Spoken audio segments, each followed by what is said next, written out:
As part of the legacy fund left by Dr. Dorothea Susan Bodenhausen, we'd like to introduce you to Brian Dunbar, a talented flutist who teaches at SUNY Potsdam. Brian stands out not only as an award-winning musician, but also as a change maker for Black artists in the music community. My name is Brian Dunbar, and I'm the Assistant Professor of Flute at the Crane School of Music. I got started with the flute after witnessing my third grade music teacher perform a flute solo recital for us. I knew at that moment I wanted to play the flute, and I only had to wait 3 more years until I got into 6th grade to begin. I was captivated by the flute by its shape, its shininess, and the great fast music that my teacher performed for us. As the Assistant Professor of Flute, I am in charge of teaching the undergraduate and graduate flute majors their weekly lessons.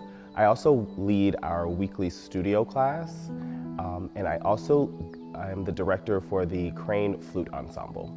I enjoy teaching because it offers me the opportunity to share with students my experience learning and growing as a musician.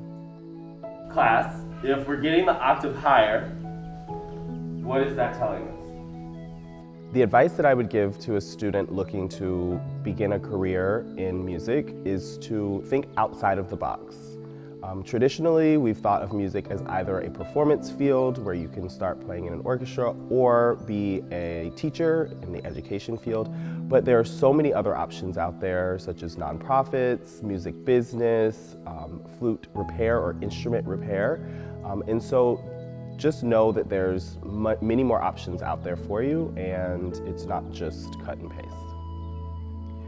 I'm very motivated by my students, being able to guide and be a part of and witness their growth while in school.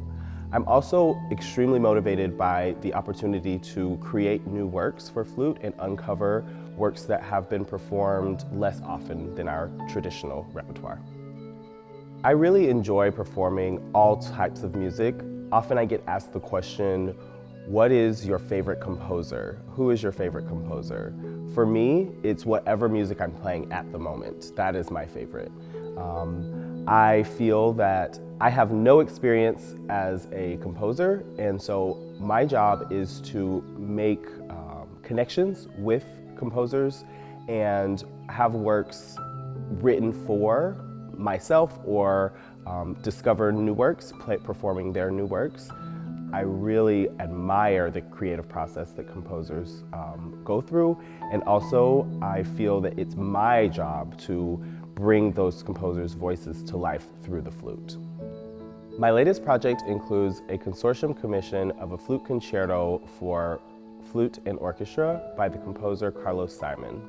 I partnered with Carlos last year in the midst of the pandemic to create this work, which will be written for, again, solo flute and a small chamber orchestra, allowing orchestras large and small to participate in performing the work. This will be only the second piece written for flute and orchestra composed by a Black American. And I look forward to bringing the piece to the North Country community.